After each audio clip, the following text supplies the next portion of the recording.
Bonsoir à tous et bienvenue dans ce 13h. Je vous donne les titres. Une centaine de machines sont saisies par la justice pour exploitation illégale de l'or à Sigiri et à Mandiana. La gestion de ces équipements est confiée désormais à l'agence de gestion et de recouvrement des avoirs saisis et confisqués. Et puis le groupement des femmes des 3 préfectures touchées par le projet de développement rural intégré viennent de bénéficier d'une formation en technique de transformation. Objectif, améliorer leur rendement. Et enfin, nous parlerons aussi des femmes des églises protestantes et évangéliques de la Basse-Guinée qui sont en conclave pour remercier le Tout-Puissant Allah pour ses bienfaits. Bonsoir à tous. Parlons de la lutte contre les infractions économiques. Une centaine de machines sont saisies par la justice pour exploitation illégale de l'or à Sigiri et à Mandiana. La gestion de ces équipements est confiée désormais à l'agence de gestion et de recouvrement des avoirs saisis et confisqués. Cette mise à disposition intervient par ordonnance des magistrats instructeurs sur le terrain. La direction de l'agence a échangé avec tous les acteurs concernés pour la poursuite du processus en attendant la fin de la procédure. N'est-ce pas, Kerno Younoussaba et Ali Keta, on vous écoute. Ces machines au nombre de 150 sont composées de poclins, bulldozers, chargeurs, camions et autres. Elles étaient jadis utilisées dans l'exploitation artisanale de l'or dans les préfectures de Sigiri et Mandiana. Depuis quelques années, elles sont immobilisées et mises à la disposition de la justice pour exploitation illicite et dégradation de l'écosystème. Suite donc aux ordonnances rendues par les cabinets d'instruction territorialement compétents, la gestion des engins incombe désormais à l'AGRASC. En attendant que ces procédures ne soient clôturées et que certainement la justice ne puisse ordonner la poursuite de ces personnes mises en cause, il y avait lieu vraiment que ces machines-là qui sont au niveau du camp d'infanterie de Sigiri et de Mandiana soient confiées à l'AGRASC dans le cadre de ces missions, en attendant que ces procédures ne puissent être clôturées. La procédure de mise à disposition obéit à toutes les modalités en compagnie des autorités judiciaires de la Cour d'appel de Kankan et du camp d'infanterie de Sigiri. L'agence de gestion et de recouvrement des avoirs saisis et confisqués a fait le constat de terrain. Il faut saluer la volonté politique du gouvernement de la République pour aboutir à ce résultat. Ce qui se passe aujourd'hui, c'est que les machines sont mises à la disposition de l'AGRASC. Il appartient à l'AGRASC, conformément aux dispositions de la loi, mais surtout du Code de procédure pénale, en ses articles 664 et 6, de procéder à la gestion désormais en relation avec toutes les structures de l'État pour que désormais ces machines aillent là où elles doivent aller. La mise à disposition de ces machines est signe d'un bon partenariat entre l'agence de gestion et de recouvrement des avoirs saisis et confisqués et les juridictions. Une union sacrée qui va permettre de lutter contre les crimes économiques et financiers. Et puis, la Guinée suscite la convoitise de la main-d'œuvre étrangère grâce au grand projet de développement ouvert à travers le pays. Une opportunité pour faire valoir le permis de travail et pour accompagner le gouvernement dans ce sens. L'ONG Diplomatie Solidaire a réuni ce lundi les responsables d'entreprises et des représentants d'organisations de la société civile pour un échange sur la bonne utilisation de la main-d'œuvre étrangère. Le compte-rendu de Mamadou Saliouba, on l'écoute. La Guinée, avec ses grands projets de développement, attire une forte main-d'œuvre étrangère. Une main-d'œuvre soumise à l'obtention d'un permis de travail. Ici, à l'appel de l'ONG Diplomatie Intersolidaire, responsable d'entreprises, représentants d'organisations de la société civile et autres acteurs de la vie nationale échangent sur la bonne utilisation de la main-d'œuvre étrangère. Avec le projet Simandou 2040, donc cela attire un bon nombre d'étrangers pour ce qui est de la main-d'œuvre.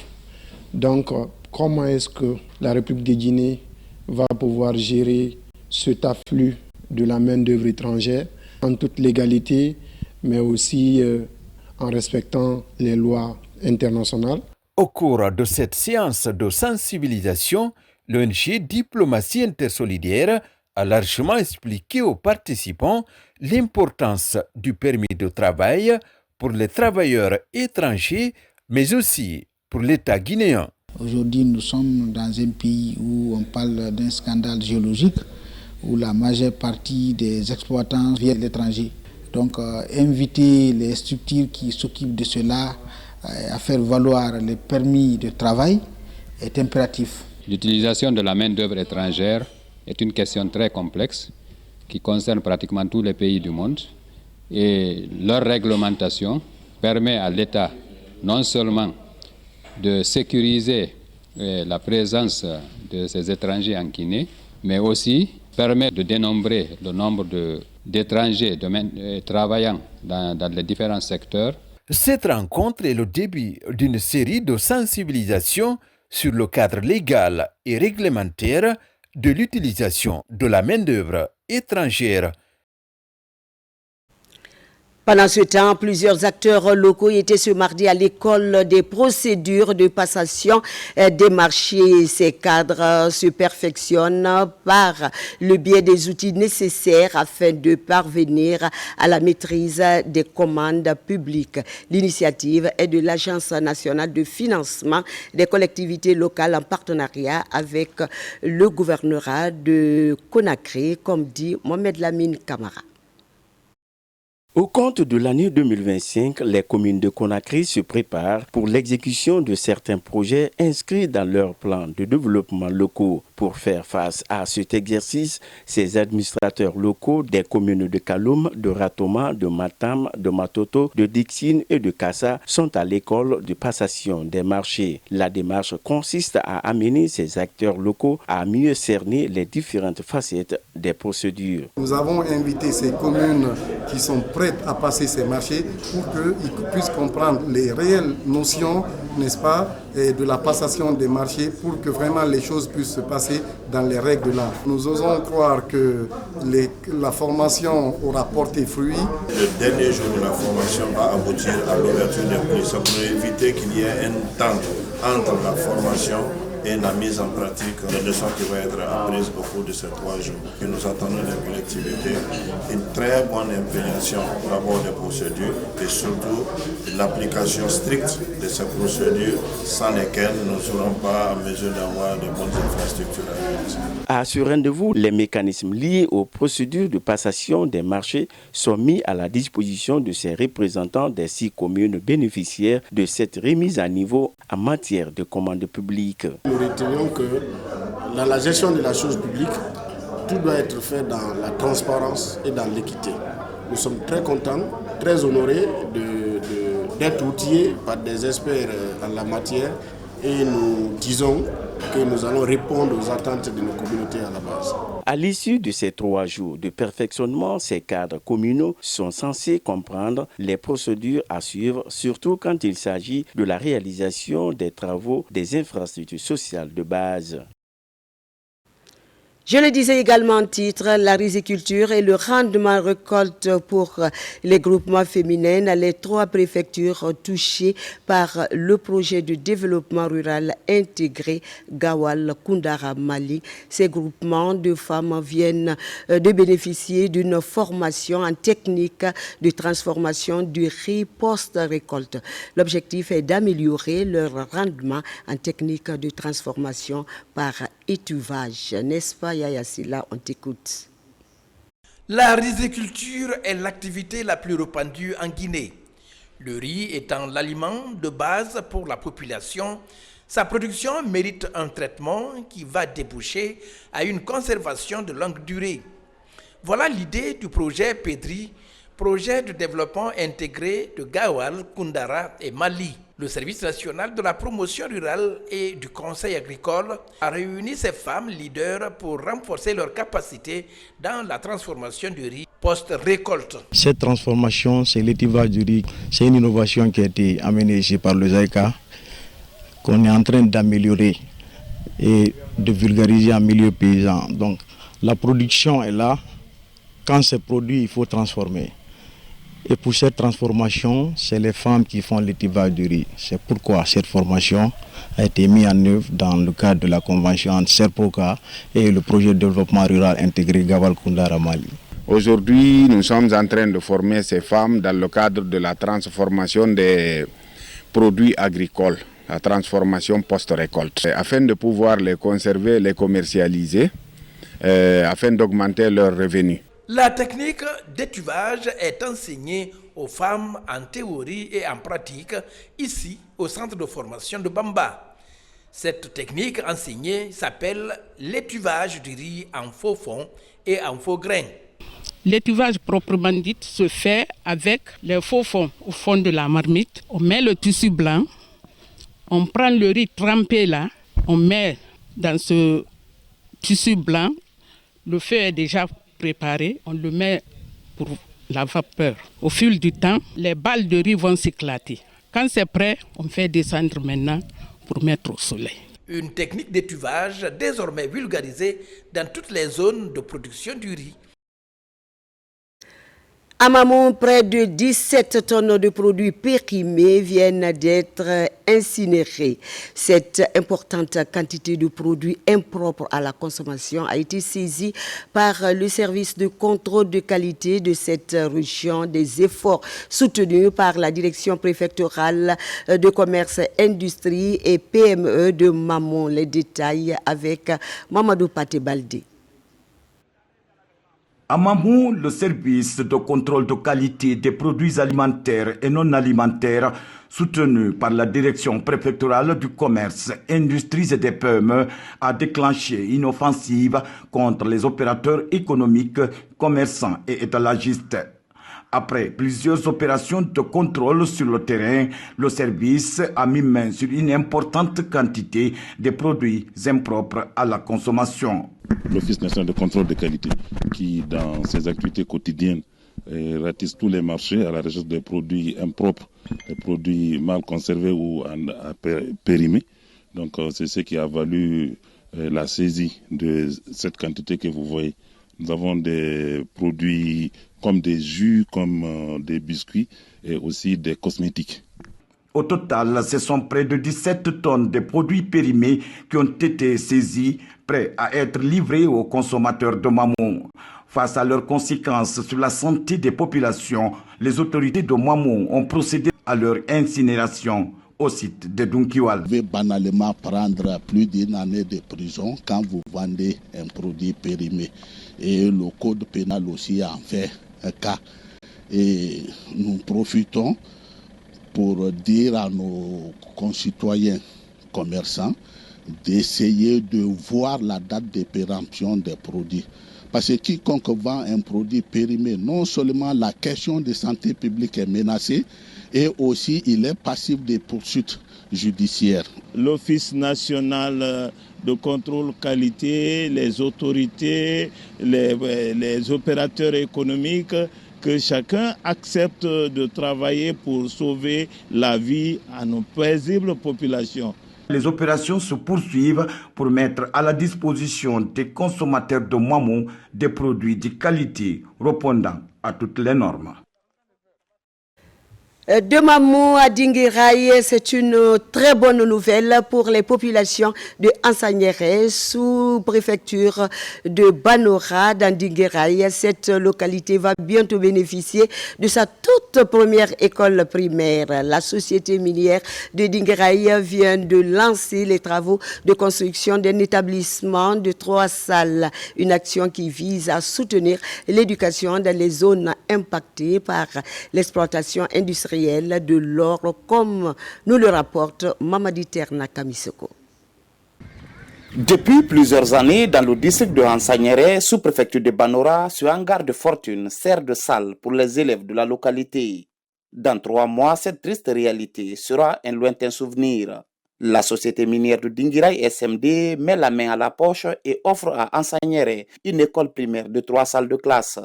La cérémonie de pose de la première pierre mobilise communautés locales, autorités administratives et éducatives, ainsi que les partenaires. C'est avec un immense plaisir que nous nous réunissons pour célébrer une avancée significative pour votre communauté, à savoir le lancement du projet de construction d'une école primaire de 3 classes qui va être entièrement financée par la SMD. À travers ce projet, nous souhaitons témoigner de notre engagement à soutenir les communautés de Fello Munjere, de Banora et de Dinguiraye tout entière. Nous prenons l'engagement également que nous allons respecter et le délai qui est indiqué dans le cahier des charges et à l'occurrence 3 mois. Cette école sera accompagnée du bureau du directeur et de l'ATRIN. Ici, le geste de la SMD fait écho au chef-lieu de la préfecture de Dinguiraye. Nous sommes très satisfaits de la SMD. Nous ferons tout pour trouver des enseignants pour cette école. L'école ne doit pas être comme ça, sans enseignants. On est là ce matin pour poser la première pierre d'une école. Nous sommes très fiers vraiment de financer ce projet qui va être d'une importance capitale, non seulement pour le développement, mais aussi l'épanouissement de l'école et de l'éducation au niveau de la sous-préfecture de Banora en général, mais aussi pour cette communauté de Ansagnéré en particulier. Cette école primaire de Ansagnéré viendra s'ajouter à la longue liste des établissements d'enseignement construits par la SMD dans les préfectures de Sigiri et Dinguiraye. L'objectif étant de contribuer à façonner l'élite de demain à partir de ces zones aurifères. Et puis les Rotarac Club du Conakry de Bamako, Kano, se mobilisent au chevet du dispensaire Saint-Gabriel dans la commune de Matoto. Ce vendredi, un don de kits de soins et de nettoyage est remis aux responsables du dispensaire. L'objectif de cette assistance est d'assurer un environnement sain et sécurisé pour les patients et personnels de cette structure sanitaire. N'est-ce pas, Fodé Kamara et Marwan Kamara, on vous écoute. Nous sommes au dispensaire Saint-Gabriel de Matoto, créé depuis 1987 pour apporter des soins gratuits aux démunis. Les membres du Rotarac Club de Conakry et Bamako Kanou ont effectué une visite guidée dans les locaux du centre avant de procéder à la remise des kits composés des produits d'hygiène, des désinfectants et des fournitures de nettoyage aux responsables du centre. Le dispensaire Saint-Gabriel fonctionne en grande partie grâce aux mécènes qui viennent soutenir le dispensaire par des dons. Et c'est ce qu'a fait le Rotaract aujourd'hui et on ne peut que les en remercier. Ça nous permet de poursuivre notre mission, la mission de dispensaire Saint-Gabriel qui est de soigner les plus démunis au quotidien. Donc c'est des dons qui nous permettent d'accompagner encore mieux les patients qui viennent à Saint-Gabriel. L'objectif de ce geste est d'assurer un environnement sain et sécurisé pour les patients et les personnels du dispensaire. Nous tenons à mener une action visant à aider les plus démunis. C'est dans ce contexte-là que le projet de venir en aide à Saint-Gabriel nous a été proposé et nous avons immédiatement adhéré à ce projet-là. C'est dans ce sens-là que le rapport entre Conakry et Bamako s'inscrit. Bénéficiant des tarifs moins chers, plus de 450 patients sont reçus par jour dans ce centre de santé. Cette action vient renforcer les capacités opérationnelles des responsables du dispensaire Saint-Gabriel de Matoto. L'importance stratégique que le centre a pour la communauté. On a vu qu'ils étaient dans le besoin, qu'ils avaient besoin d'accompagnement et notre rôle réel au Rotarac, c'est de venir en aide à ces structures sanitaires comme ça, qui sont dans le besoin, qui aident les personnes nécessiteuses. Cette initiative s'inscrit dans l'un des axes stratégiques du Rotary International, à savoir la santé de la mère et de l'enfant. Les clubs soucieux des défis auxquels les communautés sont confrontées en matière de santé fournissent des efforts pour soulager les citoyens dans le domaine de l'accès aux services sociaux de base. Troisième titre de cette édition, religion avec les femmes des églises protestantes et évangéliques de la Basse-Guinée qui viennent de se réunir ici à Conakry. Objectif, prier pour la paix et remercier Dieu pour sa grâce en 2024. La rencontre a eu lieu à l'église protestante et évangélique de Bissia sous le thème souviens-toi des bienfaits de l'Éternel et dis-lui merci. Nous disons merci au bon Dieu, n'est-ce pas? Moussa Kouyaté signe ce reportage. Ces femmes sont venues dans toutes les églises protestantes et évangéliques des préfectures de la Basse-Guinée. L'idée de cette mobilisation à l'église protestante et évangélique de Gbessia est de reconnaître les bienfaits du Seigneur en 2024. Les femmes de la zone, nous sommes là ce matin pour dire merci à Dieu pour les grands hauts bienfaits qu'il a fait pour nous durant l'année 2024. Il a été avec beaucoup de femmes, les voyages, les déplacements, il a été avec nous. Certes, beaucoup ont eu aussi des difficultés, mais le Seigneur était au contrôle, il les a gardés. Donc nous sommes là pour dire merci à Dieu pour nos familles, mais aussi dire merci à Dieu pour la nation. Il y a beaucoup de projets pour l'année 2025, mais ce matin nous sommes venus avec un cadeau symbolique pour montrer à nos épouses des pasteurs que cette année, ce que nous sommes en train de préparer encore pour 2025 va dépasser ce que nous avons fait en 2024. Cette action de grâce de ces femmes des églises protestantes et évangéliques de la Basse-Côte a été saluée par le pasteur Étienne Lénaud. Le sens d'abord, c'est monter l'unité des femmes des différentes églises entre elles, que c'est la même église. Et aussi, c'est pour s'encourager mutuellement, pour avancer dans l'œuvre du Seigneur et soutenir encore les actions sociales au niveau des femmes. Quand une femme est bien éduquée, elle peut être vraiment pour la société gage de la paix. Les autorités évangéliques se sont engagées à accompagner ces femmes dans l'atteinte des objectifs basés sur la paix, le pardon et le vivre ensemble. Et enfin, culture pour parler de la troupe Batafon de Bokeh qui va représenter la Guinée au Festival international des arts en Inde. Un événement qui mobilise les artistes venus des 4 coins du monde. C'est une offensive de la diplomatie culturelle de notre pays à l'échelle internationale. La troupe Batafon de Bokeh est engagée à hisser très haut le tricolore national ou le drapeau qu'il vient de recevoir des mains des autorités guinéennes en charge de la culture. N'est-ce pas, Ousmane Ba, Mamadou Djoumaba, on vous écoute. Une diplomatie culturelle pour promouvoir le patrimoine national à l'échelle internationale. Ici, c'est la troupe Batafon de Bokeh qui reçoit le rouge, jaune, vert et les dernières consignes pour représenter la Guinée au festival Suraj Kunj International Craft Mela en Inde. Un événement mondial qui se tient du 7 au 24 février. La troupe Batafon de Bokeh, lauréate du Festival international du Djembe, qui s'est tenu au mois de décembre dernier, participe à ce rendez-vous mondial pour valoriser la riche tradition de la percussion guinéenne. C'est une façon pour nous, à travers ce qui a constitué pendant des lustres la fierté guinéenne dans le domaine des arts, que nous puissions revenir au premier plan et à chaque fois qu'il faille appel à la Guinée et que ce soit la culture qui réponde en premier. À travers la culture, nous donnons une vitrine de ce que nous savons faire de beau, de bien et de majestueux. Déjà depuis quelques semaines, la troupe se préparait à travers des répétitions pour honorer la Guinée à cette 38e édition du festival Suraj Kunj International Craft Mela en Inde. Un événement qui mobilise les artistes venus des 4 coins du monde. La confiance que la nation nous a apportée pour nous envoyer jusqu'en Inde, je pense que nous allons assumer et vraiment venir en tête haute et représenter la Guinée pour donner le meilleur de nous.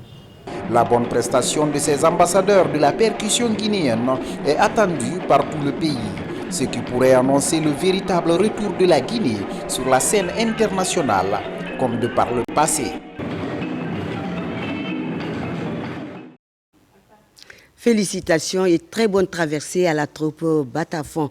Voilà qui met fin à cette édition d'information. Elle a été réalisée pour vous par Mamadou Salioba sous l'œil vigilant de l'équipe technique du jour. Merci de votre fidélité. Je vous retrouve à 17h, Inch'Allah, pour d'autres infos. Excellente suite de programme à vous et bonsoir chez vous.